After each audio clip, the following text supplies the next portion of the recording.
La femme a poussé sa fille du haut de la falaise de ses propres mains. Et pourtant, la seconde suivante, elle a commencé à regretter. Tout simplement parce que sur sa fille, il restait encore caché la moitié d'un pendentif en jade inestimable. Mais ce à quoi elle ne s'attendait absolument pas, c'est que de ses propres mains, elle avait poussé. La fille de la falaise n'est pas seulement vivante, mais elle a même pu se lever pour appeler à l'aide.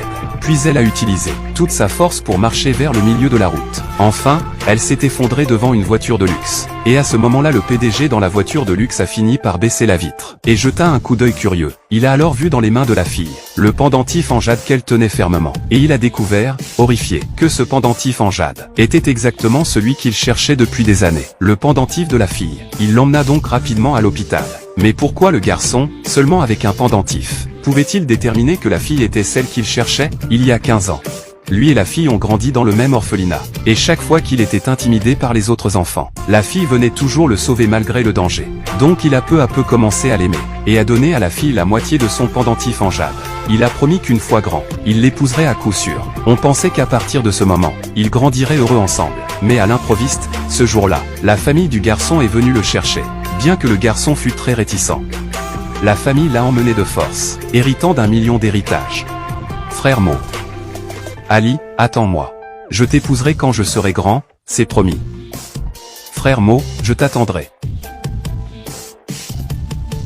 En un clin d'œil, 15 ans ont passé. Ces années, le garçon, héritier de l'empire familial, il est passé du statut de petit garçon à celui de l'homme le plus riche du monde avec une fortune de 100 milliards. Mais même après avoir atteint le succès et la renommée, il n'a jamais oublié la promesse de son enfance. Cependant, chaque fois qu'il visite l'orphelinat pour se renseigner sur la jeune fille, tous leurs efforts furent vains. Alors, il fit le serment secret qu'à tout prix, il retrouverait la jeune fille. Au fil des années, la jeune fille a aussi retrouvé sa mère. Mais dès leur rencontre, elle s'est mise à la frapper. Il s'avère que pour s'intégrer dans la haute société, elle a donc volé le mari d'une autre. Et craignant que l'apparition de la fille n'affecte sa position dans la haute société, elle a même voulu chasser sa propre fille.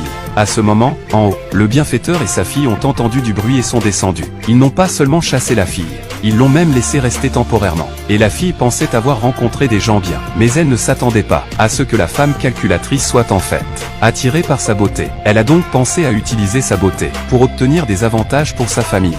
Alors, elle a trouvé la mère de la fille et a déclaré que si la fille pouvait mettre la main sur l'homme le plus riche du monde, elle laisserait immédiatement Jean épouser sa fille.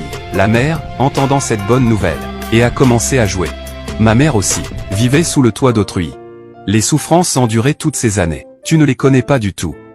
Désolé, je t'ai mal jugé. Jeanne Lee. Dans ce monde, quelle mère ne pas aimer sa propre fille? Tu y crois? Maman fait tout cela pour ton bien. Frère Mo ne m'a pas menti.